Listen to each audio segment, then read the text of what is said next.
yang terkasih, senang sekali saya Ria bisa berbagi firman Tuhan di hari ini.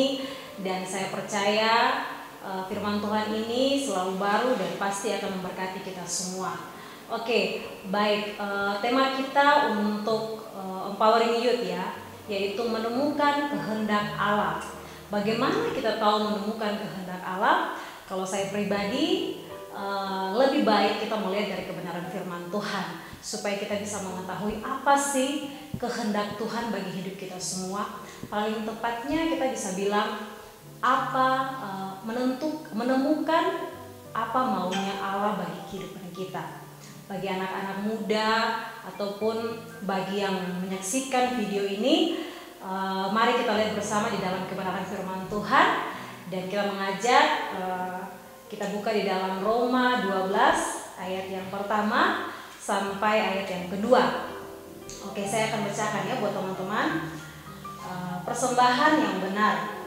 Ayat satunya, karena itu saudara-saudara, demi kemurahan Allah aku menasihatkan kamu supaya kamu mempersembahkan tubuhmu sebagai persembahan yang hidup, yang kudus, yang berkenan kepada Allah, itu adalah ibadahmu yang sejati. Ayat 2-nya, janganlah kamu menjadi serupa dengan dunia ini, tetapi berubahlah oleh pembaruan budimu sehingga kamu dapat membedakan manakah kehendak Allah, apa yang baik, yang berkenan kepada Allah, dan yang sempurna. Nah, teman-teman semua, seperti tema kita yang kita tahu tadi yang sudah saya sampaikan, bahwa tema kita itu menemukan kehendak Allah bagi kehidupan kita. Nah, seperti yang sudah kita baca di dalam kebenaran firman Tuhan, bahwa kehendak Allah bagi kehidupan, apa sih kehendak Allah? Kehendak Allah atau maunya Allah dalam kehidupan kita tuh yang baik, yang berkenan, dan yang sempurna. Nah, ketiga hal ini sangat menguatkan atau sangat memberkati kita semua, terlebih khusus saya sangat memberkati karena saya melihat bahwa kehendak Allah bagi hidup saya itu sesuatu yang sangat baik, sesuatu yang sangat meneguhkan hati saya. Jadi misalnya contoh seperti ini, teman-teman, semua pasti kita punya orang tua. Terlepas siapapun itu, kita pasti punya orang tua. Sama halnya orang tua kita juga mau menentukan atau mau supaya kita tuh memiliki sesuatu yang baik untuk kehidupan kita ke depannya. Nah, itu yang mereka kehendaki. Apalagi Allah ya, apalagi Kristus, Dia mengkehendaki bagi hidup kita ini seperti kata firman Tuhan, yang baik, yang berkenan atau yang menyenangkan, dan yang sempurna. Nah, teman-teman, ingat lagi kembali bahwa ketika firman Tuhan ini, Rasul Paulus berbicara kepada jemaat di Roma, bahwa dia mengingatkan mereka bahwa seperti kita lihat dalam ayat yang ke-1 tadi, bahwa persembahan yang benar itu adalah persembahan tentang hidup kita. Jadi seperti tadi kita lihat dalam ayat kedua bahwa Tuhan bilang itu, Rasul Paulus mengingatkan mereka bahwa janganlah kamu menjadi serupa dengan dunia ini, tetapi berubahlah oleh pembaruan budimu sehingga kamu dapat membedakan manakah kehendak Allah.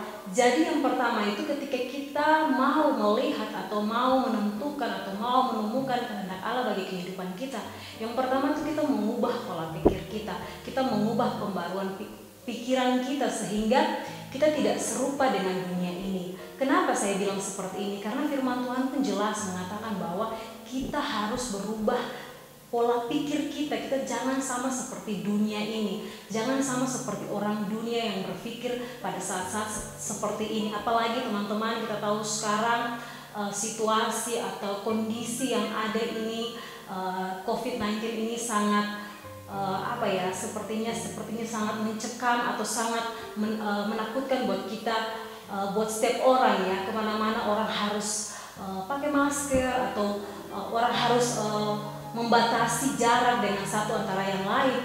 Nah, ini sesuatu situasi yang sangat membuat kita itu takut, atau seperti kita macam melakukan segala sesuatu itu penuh dengan kekhawatiran. Tetapi sekali lagi kita tahu ketika firman Tuhan menjelaskan seperti ini bahwa kita perlu memperbaharui pola pikir kita atau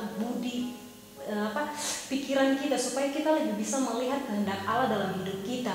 ketika kita tidak serupa dengan dunia ini, pandangan kita itu yang benar tentang Allah. Kenapa pertama Rasul Paulus mengingatkan bahwa harus merubah pola pikir kita supaya kita tidak punya pandangan yang salah kepada Allah.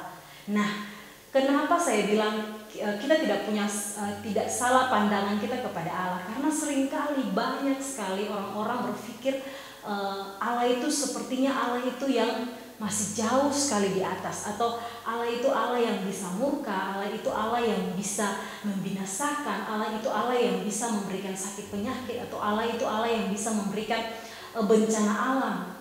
Saya mau bilang kepada saudara-saudara yang hari ini mungkin menyaksikan video ini dan teman-teman youth, sekali lagi ubah pola pikir kita bahwa Kristus, bahwa Allah itu Allah yang mengasihi kita, Allah yang rela mati bagi hidup saya dan saudara.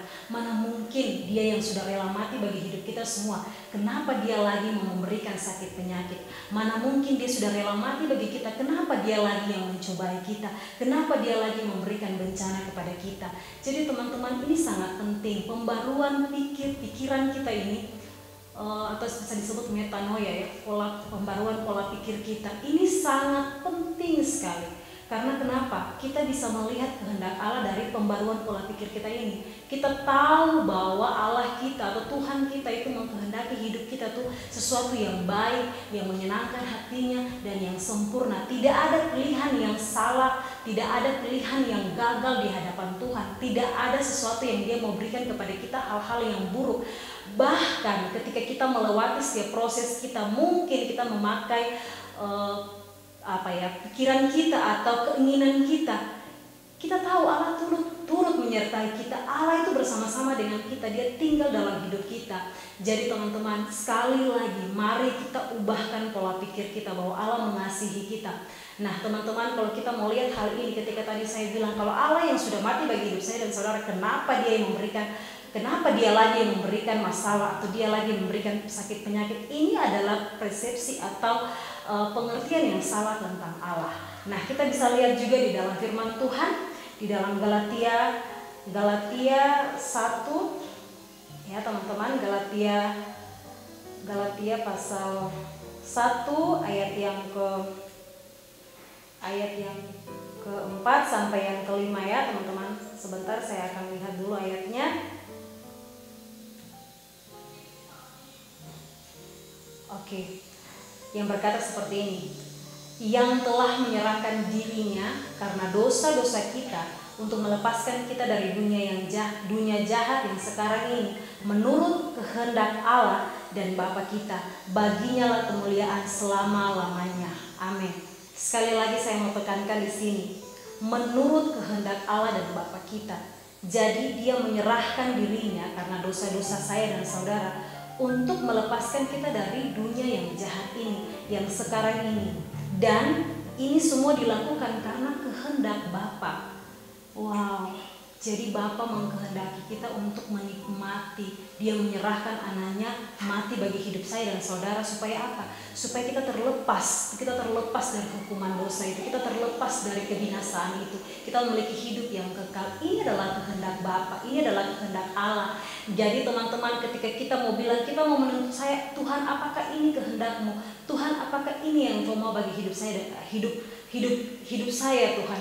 Lihat firman Tuhan. Kita lihat firman Tuhan, karena firman Tuhan adalah sesuatu pedoman yang tertinggi bagi kita orang percaya, di mana Tuhan mengkehendaki kehidupan kita semua itu adalah hal yang baik, yang berkenan, artinya yang menyenangkan hatinya dan yang sempurna. Seperti yang sudah saya bilang, sama seperti orang tua kita menginginkan sesuatu yang baik bagi hidup saya dan saudara, begitu terlebih-lebihnya Tuhan bagi hidup kita semua. Dia mau memberikan sesuatu yang terbaik bagi hidup kita semua, asalkan kita percaya kepada Dia. Dan yang pertama, kita ubah pola pikir kita bahwa Allah itu mengasihi kita, Allah itu sangat mencintai kita, sehingga Dia tidak pernah memberikan sakit penyakit. Apapun masalah bukan datang daripada Allah, tetapi Allah itu Allah yang memulihkan. Amin saudara-saudara, amin teman-teman. Saya percaya hari ini firman Tuhan akan memberkati kita semua. Mungkin hari ini Tuhan mau berbicara buat teman-teman juga. Mungkin hari ini Tuhan mau berbicara buat orang yang menonton video Empowering Youth ini. Saya percaya pasti ada sesuatu yang Tuhan mau meneguhkan bagi kita semua. Dan ingat sekali lagi, ketika kehendak Allah terjadi bagi hidup saya dan saudara, Tuhan tidak pernah punya satu cara. Dia punya berbagai macam cara untuk memberikan konfirmasi kepada kita supaya kita yakin dan kita teguh akan setiap kehendak Tuhan bagi hidup saya dan saudara. Jadi ingat, Allah tidak jauh lagi. Allah tinggal bersama-sama dengan kita, menyertai kita. Bahkan apapun yang kita lakukan, ada Allah bersama-sama dengan hidup kita. Jadi sekali lagi, selalu ada konfirmasi, selalu ada peneguhan daripada Kristus itu untuk meyakinkan kita supaya kita terus melangkah di dalam kehendak Allah yang baik, yang berkenan, dan yang sempurna. Jadi anak-anak muda yang luar biasa, mungkin hari ini engkau memikirkan sesuatu yang besar, atau mungkin hari ini engkau memikirkan sesuatu yang sulit bagimu untuk masuk ke dalam hal itu. Ingat, Allah mampu melakukannya, karena Dia Allah yang melakukan hal-hal yang mustahil bagi manusia, ya, yang masih bisa dilakukan dengan tangan manusia atau dengan kekuatan manusia, itu masih biasa bagi Allah. Tetapi Allah itu melakukan hal-hal yang luar biasa yang tidak dapat dilakukan oleh manusia. Jadi jangan pernah berkata kehendak Allah seperti apa bagi hidup saya. Kehendak Allah adalah yang baik, yang berkenan, dan yang sempurna bagi kita semua. Asalkan kita percaya dan kita mengubah pola pikir kita bahwa Allah itu Allah yang mengasihi kita. Jadi teman-teman, mungkin hari ini sharing saya buat kita di hari ini mungkin sampai di sini, tetapi saya percaya Tuhan tidak pernah terbatas berbicara kepada teman-teman semua untuk lebih meneguhkan kita semua di dalam setiap apapun yang kita ambil, sehingga apapun yang kita ambil itu percaya ada campur tangan Tuhan yang turut bekerja. Mari mendengarkan suara Tuhan dan mari melangkah sesuai dengan kehendak Tuhan, karena pasti Tuhan punya banyak cara untuk menyatakan itu semua. Terima kasih teman-teman. Tuhan Yesus memberkati. Shalom.